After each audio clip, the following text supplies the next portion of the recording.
പിതാവിൻ്റെയും പുത്രൻ്റെയും പരിശുദ്ധാത്മാവിൻ്റെയും നാമത്തിൽ ആമേൻ. ഇന്ന് നമ്മുടെ വ്യാഴാഴ്ചയാണ്, ജനുവരി 9-ാം തീയതി. എല്ലാവർക്കും പരിശുദ്ധ അമ്മയുടെ മാധ്യസ്ഥയിൽ സ്നേഹവന്ദനം. കർത്താവ് നിങ്ങളെ ഇന്നത്തെ ദിവസത്തെ പ്രകാശിപ്പിക്കട്ടെ എന്ന് പ്രാർത്ഥിക്കാം. അമ്മേ പരിശുദ്ധ അമ്മേ, അമ്മേ പരിശുദ്ധമ്മേ, ദൈവമാതാവേ, ദൈവമാതാവേ, അന്ന് അങ്ങ് കൃപാസനത്തിൽ പ്രത്യക്ഷപ്പെട്ട് വരാൻ പോകുന്ന മഹാദുരന്തത്തിൽ നിന്ന് രക്ഷപ്പെടാനും എല്ലാവർക്കും വേണ്ടി പ്രാർത്ഥിക്കുവാനും ആവശ്യപ്പെട്ടിട്ട് 20 വർഷം കഴിഞ്ഞ ഈ വേളയിൽ കൃപാസനത്തിലൂടെ ഞങ്ങൾക്കും ഈ ദേശത്തിനും അമ്മ മധ്യസ്ഥം തേടി തന്ന എല്ലാ അനുഗ്രഹങ്ങൾക്കും കൃപകൾക്കും ഞങ്ങളിപ്പോൾ ഹൃദയം നിറഞ്ഞ നന്ദി പറയുന്നു. അമ്മേ പരിശുദ്ധമേ, ജപമാല മാതാവേ, സകല കൃപാസനം പ്രാർത്ഥനയോടും ചേർത്ത് ഞങ്ങളിപ്പോൾ പ്രാർത്ഥിക്കുന്ന ഈ കുടുംബത്തിന്റെ പ്രത്യേക നിയോഗം. ഇന്നത്തെ പ്രാർത്ഥന ആവശ്യങ്ങൾ പറയുക.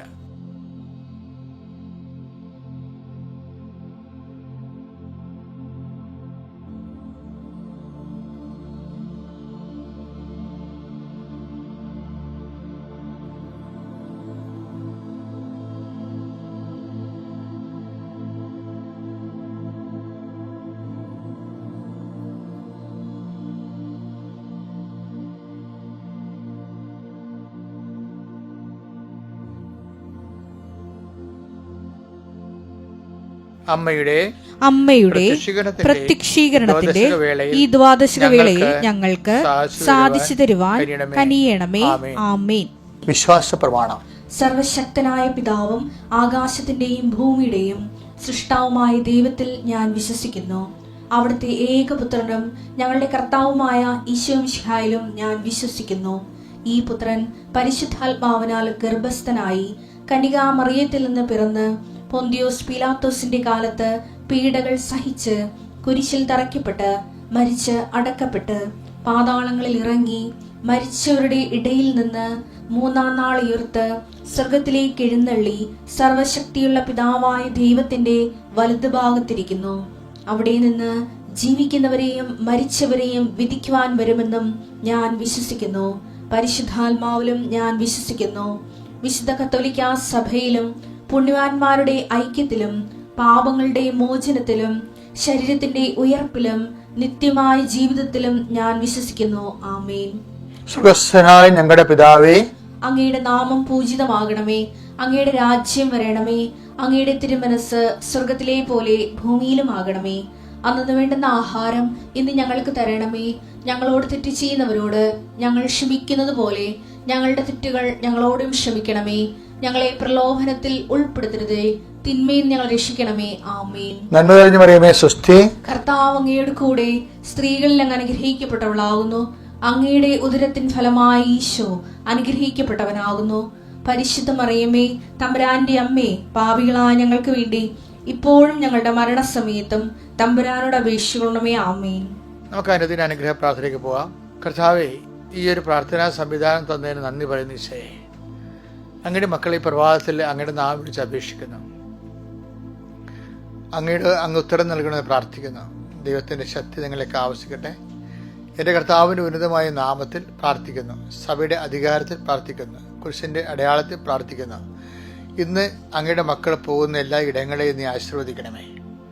കർത്താവെ, തിന്മയുടെ ശക്തികളെ ഞങ്ങളെ വശമതാക്കാതിരിക്കട്ടെ എന്ന് പ്രാർത്ഥിക്കുന്നു. കർത്താവ്, അന്ന് അങ്ങയുടെ മക്കളുടെ മനസ്സിലെ ഉദ്യമങ്ങളെ, ലക്ഷ്യങ്ങളെ, ചിന്തകളെ, പദ്ധതികളെ എല്ലാം പ്രഭാതത്തിൽ അങ്ങയുടെ പൊൻകൈകളെ സമർപ്പിച്ച് പ്രാർത്ഥിക്കുന്നു. കർത്താവ്, അങ്ങ് തന്നെ എല്ലാം വിവേചിച്ച് മനസ്സിലാക്കി ഞങ്ങൾക്ക് ആവശ്യമായത് നന്മയായിട്ടുള്ള തിരഞ്ഞെടുത്ത് നൽകണമെന്ന് പ്രാർത്ഥിക്കുന്നു. എൻ്റെ കർത്താവിൻ്റെ ഉന്നതമായ നാമത്തിൽ പ്രാർത്ഥിക്കുന്നു.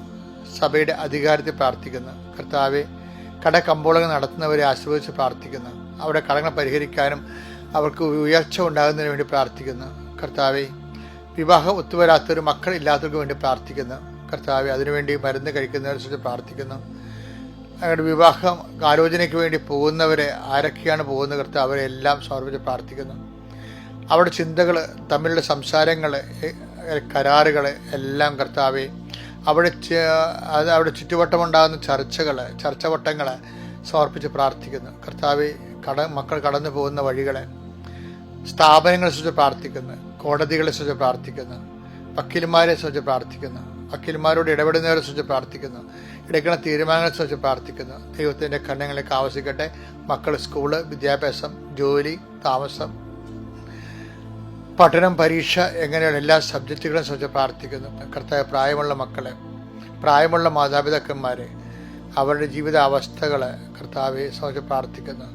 അവർ അർഹിക്കാത്ത തിന്മകൾ ജീവിതത്തിൽ അനുഭവിച്ച് സങ്കടപ്പെടുന്നവരെ ഞെരുക്കങ്ങളിൽ നിന്ന് മോചിക്കുന്നതിന് വേണ്ടി പ്രാർത്ഥിക്കുന്നു. ദൈവത്തിൻ്റെ കരുണ നിങ്ങളിലേക്ക് ആവശ്യിക്കട്ടെ. കർത്താവെ, എല്ലാ തരത്തിലും പള്ളിയിൽ നിന്ന് അകന്നു പോയവരെ, ദേവാലയത്തിൽ നിന്ന് അകന്നു പോയവർ, കർത്താവെ, കുടുംബജീവിതത്തിൽ ആധ്യാത്മികതയിൽ നിന്ന് അകന്നു പോയവർ എല്ലാവരെയും സംബന്ധിച്ച് പ്രാർത്ഥിക്കുന്നു.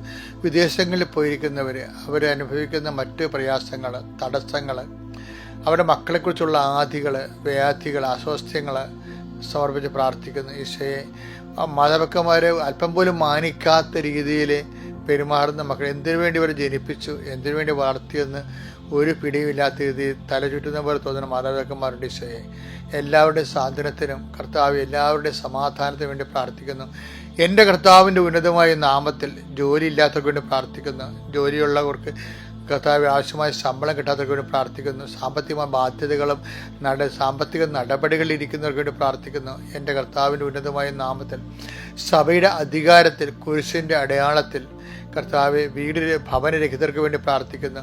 കർത്താവ് ഭവനവും സ്ഥലവും ഇല്ലാത്തവർക്ക് വേണ്ടി പ്രാർത്ഥിക്കുന്നു. വാടക താമസിച്ചിട്ട് ഇറങ്ങാൻ പറഞ്ഞിട്ട് വാടക കൊടുക്കാൻ പോലും പണമില്ലാതെ ഒറ്റയ്ക്കും പാട്ടത്തിന് വേണ്ടി താമസിക്കുന്നവർക്ക് വേണ്ടി പ്രാർത്ഥിക്കുന്നു. എൻ്റെ കർത്താവിൻ്റെ ഉന്നതമായ നാമത്തിൽ സഭയുടെ അധികാരത്തിൽ കുരിശിൻ്റെ അടയാളത്തിൽ കുഞ്ഞുങ്ങളുടെ വിദ്യാഭ്യാസം കുലച്ചു പോയവരുണ്ട്. കർത്താവ്, ഒരു പ്രത്യേക ഘട്ടത്തിൽ എത്തിയിട്ട് പിന്നീട് അവർക്ക് മൂവ് ചെയ്യാൻ പറ്റിയില്ല, അതിനുള്ള സാമ്പത്തികമില്ല, അതിനുള്ള പരിവമില്ല, അതിനെ സഹായിക്കാൻ ആരുമില്ല, അങ്ങനെ നിൽക്കുന്നവർ കർത്താവ് നിരാശപ്പെട്ട് ജീവിക്കുന്നവരെ സംബന്ധിച്ച് പ്രാർത്ഥിക്കുന്നു. എൻ്റെ കർത്താവിൻ്റെ ഉന്നതമായ നാമത്തിൽ സഭയുടെ അധികാരത്തിൽ കുരിശിൻ്റെ അടയാളത്തിൽ ദൈവത്തിൻ്റെ ശക്തിയാൽ നിങ്ങൾ അനുഗ്രഹിക്കപ്പെടട്ടെ. ഇന്നത്തെ ദിവസം നിങ്ങൾ പോകുന്ന ഇടം അനുഗ്രഹിക്കപ്പെടട്ടെ. ഇന്നത്തെ ദിവസം നിങ്ങൾ പോകുന്ന വഴി അനുഗ്രഹിക്കപ്പെടട്ടെ. ഇന്നത്തെ ദിവസം നിങ്ങൾ ഉപയോഗിക്കുന്ന വാഹനം അനുഗ്രഹിക്കപ്പെടട്ടെ. ഇന്നത്തെ ദിവസം നിങ്ങൾ സംസാരിക്കുന്ന വ്യക്തി അനുഗ്രഹിക്കപ്പെടട്ടെ. നിങ്ങൾ അനുഗ്രഹിക്കപ്പെടട്ടെ.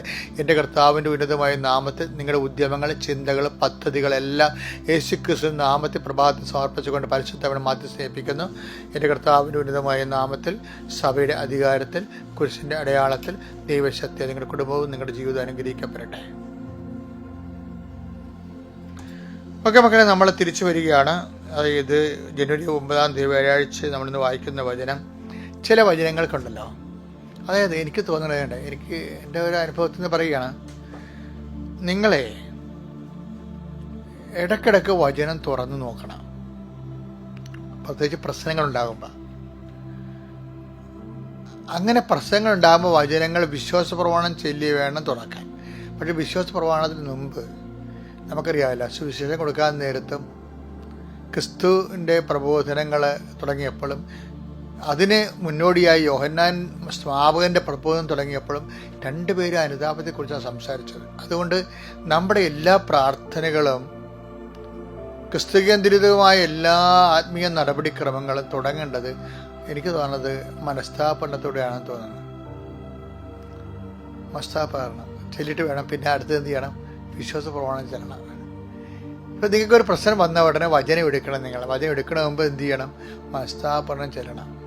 ആ മനസ്താപരണം ഒരു DTP ചെയ്തിട്ട് നിങ്ങളുടെ കാണുന്ന സ്ഥലത്ത് ഒട്ടിച്ചു വെക്കണം. നിങ്ങൾക്ക് സ്വകാര്യമായി കാണുന്ന നിങ്ങളുടെ പഠന മുറിയിലോ അല്ലെങ്കിൽ പ്രാർത്ഥനാ സ്ഥലത്ത് ഒട്ടിച്ചു വെക്കണം. എന്നിട്ട് എൻ്റെ ദൈവമേ, ഏറ്റവും നല്ലവനും എല്ലാത്തിനും വലിയ സ്നേഹിക്കപ്പെടാൻ യോഗ്യനുമായ അങ്ങയ്ക്കെതിരായി പാപം ചെയ്തു വിടാൻ. ചിലപ്പോൾ പാപമൊന്നും ഉണ്ടാകത്തില്ല, പക്ഷെ ഉണ്ടായില്ലെങ്കിൽ നമുക്കറിയത്തില്ല. നമ്മുടെ ചിന്തകൾ കൊണ്ടൊക്കെ ചിലപ്പോൾ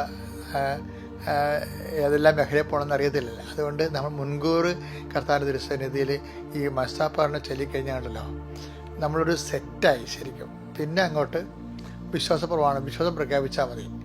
എന്നിട്ട് വേണം ഈ സ്വർഗസ്ഥനായ എന്ന് പറഞ്ഞവർക്ക് ചെല്ലാൻ. അതെല്ലാം നമുക്ക് ഭയങ്കര വരദാനങ്ങളുടെ പ്രാർത്ഥനകളാണ്. പക്ഷേ വരദാനങ്ങളുടെ പ്രാർത്ഥന അനുഭവിക്കാൻ യോഗ്യത വേണ്ടേ? പക്ഷെ ഇതിനെല്ലാത്തിനേക്കാളും വലുതാണ് ഇതെല്ലാം ചെയ്തിട്ട് വചനം എടുത്ത് നോക്കണം. എല്ലാ ദിവസവും വചനത്തിലൂടെ ദൈവം നമ്മോട് സംസാരിക്കും. പക്ഷെ ഒരു കണ്ടീഷൻ മാത്രമേ ഉള്ളതിന്. എന്താണെന്നറിയാവോ? വചനം തരണ വചനം വിശ്വസിക്കുന്നു, പാലിക്കുന്നുവെന്ന് ദൈവത്തിന് ഉറപ്പ് കൊടുക്കണം. പല അണ്ണന്മാരും തത്തയെ കൊണ്ട് ചീട്ടെടുപ്പിക്കണ പോലെ കാക്കാലിനെ പോലെ വചനം എടുത്ത് വചനപ്പെട്ടിന്നൊക്കെ എടുത്ത് നോക്കാറുണ്ട്. എന്നിട്ട് ഇങ്ങനെ നോക്കി ഇടിച്ചിട്ട് അങ്ങോട്ട് വെക്കും. അതായത് അങ്ങനെയുള്ളവർ എടുക്കാൻ പോരുത്, ദൈവത്തെ പരീക്ഷിക്കാൻ പോകരുത്. മറിച്ച് സമ്പൂർണ്ണ ബൈബിളാണ് എടുക്കേണ്ടത്. എടുത്തിട്ട് സമ്പൂർണ്ണ ബൈബിൾ വരുത്തിയിട്ട് വായിക്കണം. വായിക്കുമ്പോൾ വായിക്കുന്ന വചനം വിശ്വസിക്കണം. ഈ മാതാവിൻ്റെ ഏറ്റവും വലിയ വിജയം എന്താ നിങ്ങൾക്കറിയാവോ? അമ്മയോട് എന്തുകൊണ്ടാണ് ഈ വചനം പിന്നെയും കർത്താവ് പറഞ്ഞുകൊണ്ടിരുന്നതിൻ്റെ കാരണം എന്താണ്? പരിശുദ്ധാത്മ പറഞ്ഞതാണ്. ലൂക്ക 1:45 വായിച്ചേ. കർത്താവ് അരുൾ ചെയ്ത കാര്യങ്ങൾ കേട്ടാ? എന്താണ്? കർത്താവ് അരുളി ചെയ്ത കാര്യങ്ങൾ നിറവേറുമെന്ന് നിറവേറുമെന്ന് വിശ്വസിച്ചവൾ ഭാഗ്യവതി. മറിയത്തിന്റെ ഏറ്റവും വലിയ ഭാഗ്യം എന്താ? കർത്താവിന്റെ വചനം നിറവേറുമെന്ന് വിശ്വസിച്ചു. ഇപ്പൊ നമ്മളിങ്ങനെ വചനമൊക്കെ പെട്ടിയൊക്കെ എടുക്കും, പക്ഷെ നമ്മളത് ചിലപ്പോൾ ഒക്കുമായിരിക്കും, ചിലപ്പോൾ ഒക്കത്തില്ല എന്ന്. അങ്ങനെയല്ല, ഫുൾ ആൻഡ് ഫുൾ അത് വിശ്വസിക്കണം. അപ്പം ആദ്യം തന്നെ നിങ്ങൾ വചനം എടുക്കുന്ന കർത്താവേ, അങ്ങയുടെ വചനം വിശ്വസിക്കാനും നടപ്പിൽ വരുത്താനും എന്നെ സഹായിക്കണമേ എന്ന് ദൈവമായിട്ടുള്ളൊരു അമീക്കബിൾ ഇന്റർപേഴ്സണൽ റിലേഷനാണ്. ഒരു വ്യക്തിപരമായ ബന്ധമല്ലേ ആധ്യാത്മികത എന്ന് പറയുന്നത് തന്നെയല്ല. എന്താ അങ്ങനെ വന്നാൽ എന്ത് സംഭവിക്കുന്ന അറിയാമോ? പെട്ടെന്ന് നമ്മൾ വചനം പാലിക്കുമെന്നും മറിയത്തെ പോലെ ദൈവത്തിന് മനസ്സിലാക്കി കഴിഞ്ഞാൽ പിന്നെ വചനത്തിലൂടെ നമ്മളോട് സംസാരിക്കും. ഇപ്പം എനിക്കൊരു പ്രശ്നം ഉണ്ടായി. അത് ഞാൻ കാനഡയിലേക്ക് പോകുമ്പോൾ എനിക്ക് കാനഡയിൽ നിന്ന് വിസ കിട്ടി. പക്ഷെ എൻ്റെ കൂടെ വരേണ്ട വിജയകുമാറിന് വിസ കിട്ടിയില്ല.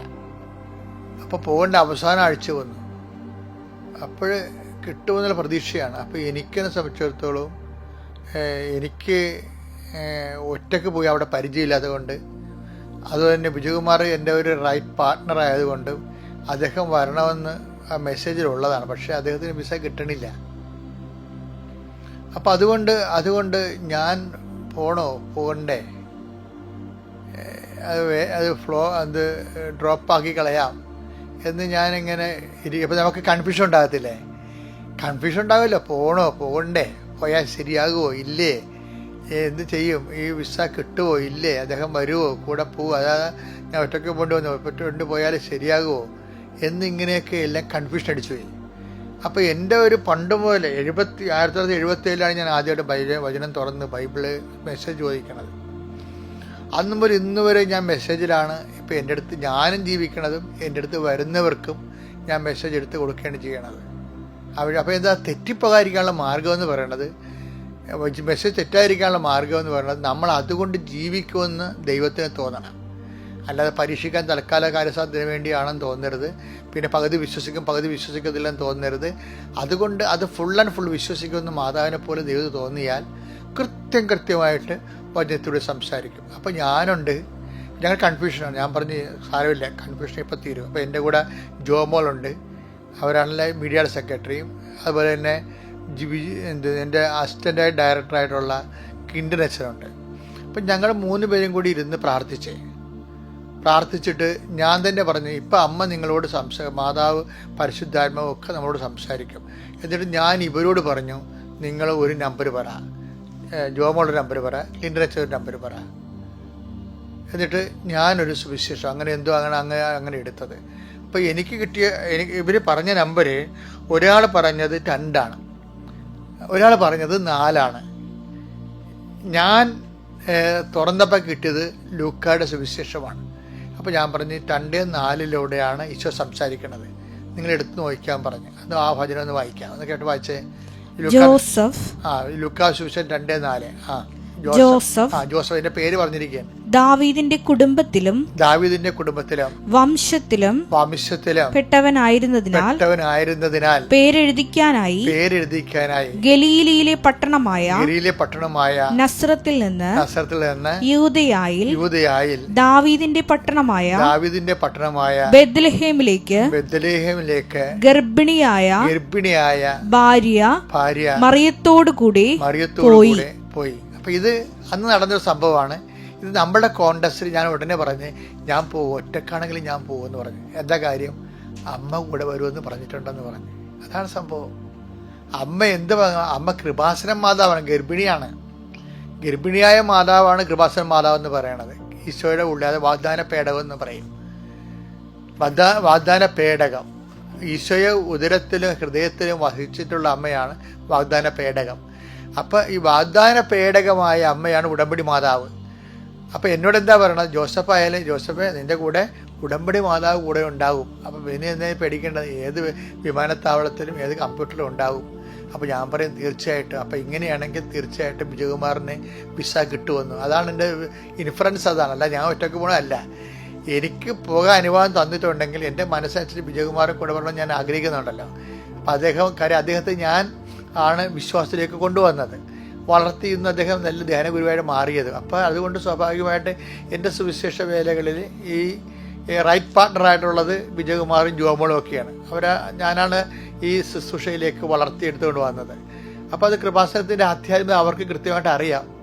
അപ്പോൾ അതുകൊണ്ട് കൃപാസനത്തിൻ്റെ ആധ്യാത്മികത മരിയൻ ആധ്യാത്മികതയുടെ ഉടമ്പടി വേർഷനല്ലേ.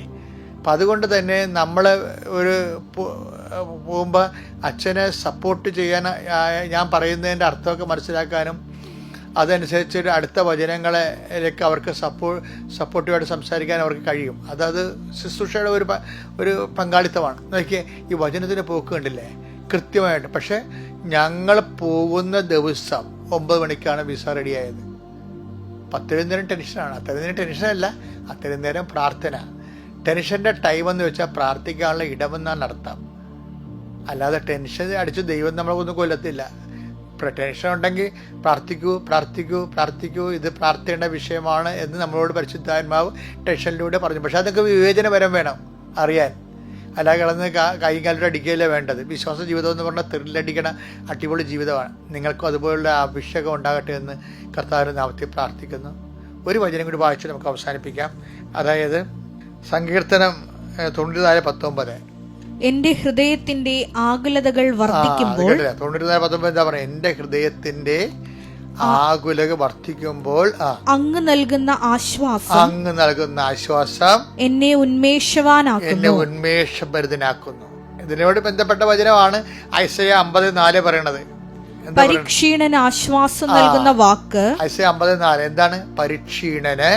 പരീക്ഷീണന് ആശ്വാസം നൽകുന്ന വാക്ക് ദൈവമായ കർത്താവ് എന്നെ ശിഷ്യനെ എന്ന പോലെ അഭ്യസിപ്പിച്ചു. അതായത് ഈ വാക്ക് നമ്മളെ അഭ്യസിപ്പിക്കുകയാണ് ദൈവം. എങ്ങനെ? ശിഷ്യനെ എന്ന പോലെയാണ് അഭ്യസിപ്പിക്കണേ. അപ്പം അത് മറന്നു പോകരുത്. അപ്പം നിന്നെ ഒരു വിശ്വാസിയുടെ നിലവാരത്തിൽ നിന്ന് ശിഷ്യന്റെ നിലവാരത്തിലേക്ക് ഉയർത്താൻ വേണ്ടിയാണ് ടെൻഷൻ ഉണ്ടാകേണ്ടത്. ഓക്കെ, ക്ലിയർ അല്ലേ? Thank you. അത്യപൂർവ ദൈവാനുഭവങ്ങൾ ഇനി നിങ്ങൾക്കും സ്വന്തം. ഈ യൂട്യൂബ് ചാനൽ ഇതുവരെ സബ്സ്ക്രൈബ് ചെയ്തിട്ടില്ലെങ്കിൽ ഇപ്പോൾ തന്നെ സബ്സ്ക്രൈബ് ചെയ്യുക. ഈ വീഡിയോ ഇപ്പോൾ തന്നെ നിങ്ങളുടെ സുഹൃത്തുക്കൾക്ക് ഷെയർ ചെയ്തുകൊണ്ട് കർത്താവിന്റെ പ്രേക്ഷിതരാകുക.